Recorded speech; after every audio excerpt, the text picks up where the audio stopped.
कक्षा पंचमी के सभी भैया बहनों को नमस्कार। आज हम पाठ 1 पर्यावरण विषय में पढ़ने जा रहे हैं। पाठ 1 पाठ का नाम है रिश्तों की समझ। पाठ में हमने बिंदु दिए हैं, निम्नलिखित बिंदुओं की जानकारी प्राप्त करेंगे और पढ़ेंगे। जैसे परिवारों की जानकारी। परिवारों की जानकारी दूसरे नंबर पर है एकल परिवार किसे कहते हैं। तीसरा बिंदु है संयुक्त परिवार किसे कहते हैं। सलमा व संजना के बीच में जो बातचीत है उसकी जानकारी प्राप्त करेंगे। अब है एकल परिवार और संयुक्त परिवार। एकल परिवार में परिवारों की संख्या है, परिवार में सदस्य संख्या है 4। उसमें माता पिता हैं व उनके बच्चे होते हैं। माता पिता ही अपने बच्चों का पालन पोषण करते हैं और उनकी देखभाल करते हैं। एकल परिवार में को छोटा परिवार भी कहते हैं। अब है संयुक्त परिवार। संयुक्त परिवार बड़ा परिवार होता है। उसमें दादा दादी हैं, माता पिता हैं, चाचा चाची हैं, ताऊ ताई हैं व उन सबके बच्चे रहते हैं। उनकी देखभाल सभी लोगों के सहयोग से होती है। अब हम पाठ की जानकारी प्राप्त करेंगे।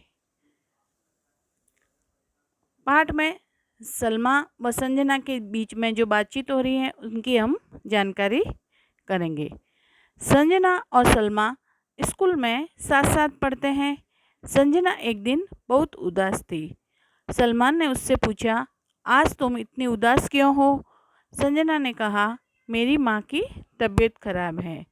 सलमा बोली, चिंता मत करो संजना, मध्यांतर में हम साथ बैठकर विस्तार से बातचीत करेंगे। आंटी जल्दी ठीक हो जाएगी। अब मध्यांतर में क्या बातचीत होती है? सलमा, हाँ संजना बताओ, माँ को क्या हुआ? तो संजना ने कहा, माँ को कल तेज बुखार आ रहा है। तो सलमा ने कहा, डॉक्टर को दिखाया? संजना ने कहा, हाँ डॉक्टर ने दवाइयाँ दी हैं। दादी जी व ताई जी माँ की देखभाल कर रही हैं। सलमा ने कहा, फिर क्यों चिंता कर रही हो? तुम्हारे परिवार में तो सब लोग हैं। संजना ने कहा, हाँ मेरा पूरा परिवार एक साथ रहता है।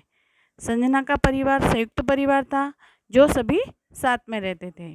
जैसे दादाजी दादी जी, ताऊ जी, ताई जी, चाचा जी, चाची जी व उनके बच्चे, हम सब साथ साथ रहते हैं।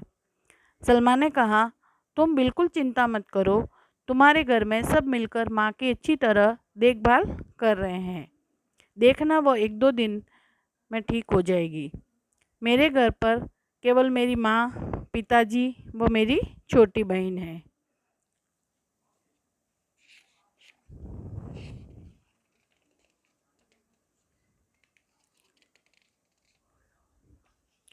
अब हम इनकी बातचीत, इनके परिवारों की जानकारी हमें प्राप्त हुई है। इसकी एकल परिवार व संयुक्त परिवार की जानकारी हम चतुर्थी कक्षा में भी इसकी जानकारी प्राप्त हुई थी। एकल परिवार में बच्चों के पालन पोषण के केवल माता पिता ही होते हैं, जबकि संयुक्त परिवार में सभी के सहयोग से सभी का सहयोग रहता है।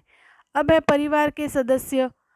जैसे परिवार के सदस्य में आपके साथ में कौन कौन रहते हैं और कहाँ कहाँ रहते हैं, इनका स्थान का नाम लिखना है। हमें एक सारणी बनाना है।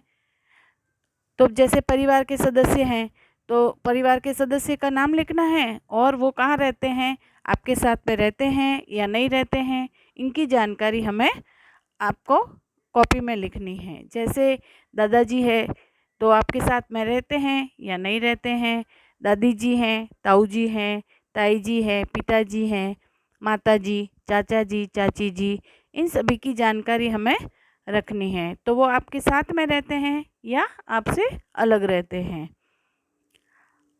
अब है आपके पड़ोस में कौन कौन रहते हैं, इनमें एकल परिवार कितने होते हैं, उनके घर में कितने सदस्य रहते हैं, उनके बीच काम का बंटवारा किस प्रकार किया जाता है और इनमें संयुक्त परिवार कितने हैं और उनमें कितने कितने सदस्य रहते हैं, उनके बीच में काम का बंटवारा किस प्रकार का होता है।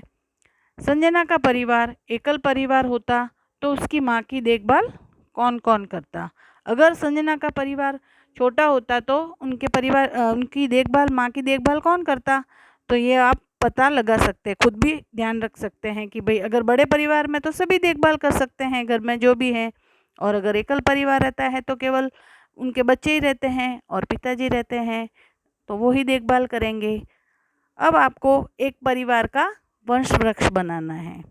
तो वंश वृक्ष में क्या करना है, जैसे आपके पाठ्य पुस्तक में है, तो संजना ने अपने परिवार का वंश वृक्ष बनाया है।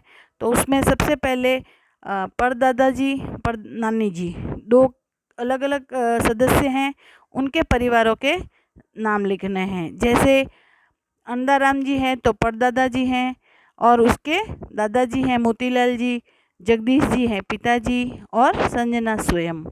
अब है धापूबाई है तो पड़ नानी जी हैं, और उनके नानी जी का नाम है कमला, माता जी का नाम है रितु, और संजना स्वयं। इस प्रकार से आप भी अपनी कॉपी में वंश वृक्ष बना सकते हैं। अब सलमा घर आकर पिताजी से पूछती हैं कि हमारे दादा दादी चाचा चाची हमारे साथ क्यों नहीं रहते हैं। तो पिताजी ने अपना परिवार इतना दूर शहर में क्यों आ गया, क्या हम अपने गांव में रहकर साथ साथ कार्य नहीं कर सकते, ये सब बातें अपने पिताजी से पूछते हैं। धन्यवाद।